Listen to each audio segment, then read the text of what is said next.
Hello, how are you? I'm good, thank you. How are you? I'm great, thank you. So, are you excited about tonight? I am. I'm the producer and director of Her Ultras, so I've been very, very much looking forward to this evening.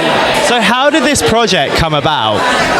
Well, it came about, it's interesting, kind of during COVID, I started looking at the Racing the Planet website, kind of interested in doing one of these 250 kilometer races, but I didn't really feel like physically I was ready for it.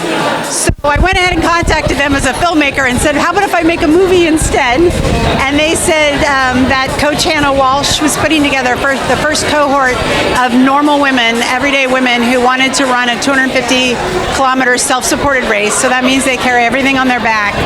And I started talking to Hannah, and then I started meeting the women, and eventually we decided to make a movie. So was there any challenging, because it seems, I've seen the trailer and it looks like a challenging project. Was there any challenging moments, and was there any like highs or inspirational moments that you put for yourself was like, wow, this is amazing? I'd say the first challenge came about convincing ultra runners to be on camera. So people who like to go out and run for 50 miles in the forest are not usually the people that want to be on camera all the time. So I had to convince them that, especially coming from the US, this was not going to be embarrassing. It was not going to be, punking them or making them look bad at all. And once I gained their trust, then they really opened up and we started to have more conversations and really get to know each other. So I think gaining the trust was a big thing. And then also the biggest challenge for them was getting used to doing this really difficult, vulnerable thing with cameras in their faces. So I think once they got used to the first day or so of the cameras, they started to ignore it. But running these distances, you get very tired, you get emotional. It's a long, exhaustive process. And I think that was the biggest thing, was getting used to being able to block out all the noise, including the cameras. So regarding filming, how long was the process for that, and how long was filming? Okay, so what I did was 10 months of interviews online via Zoom, because everybody was all over the globe.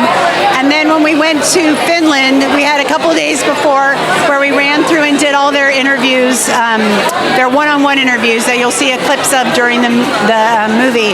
And then we were shooting all day, every day into the night. I had a 4-person camera team, and we had drones and sound, and we shot until the last runner came in every day, and that was it. Yeah, we were working hard. Were you there through their training process for this filming, and did you do any training yourself for it, even though you're the director?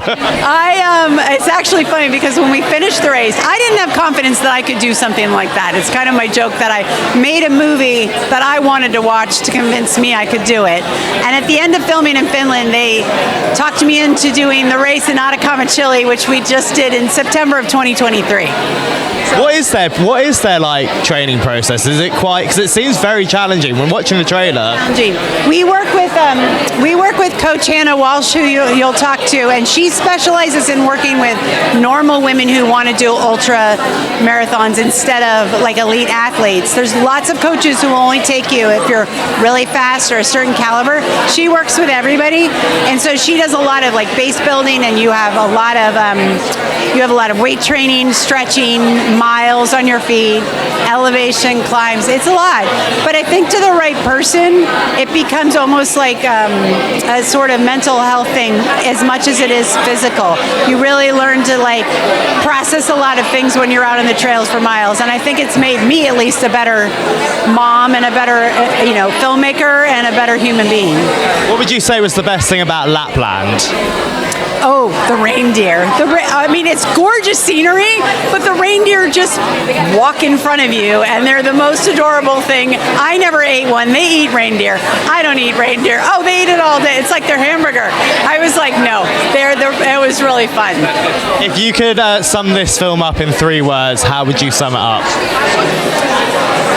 Every woman is an athlete. That's amazing. And then lastly, what can we expect from you in the future? Oh, I'm going to keep finding new kick-ass women to make documentaries about. Thank you so much for your time, and enjoy tonight. Have a good night. Happy birthday.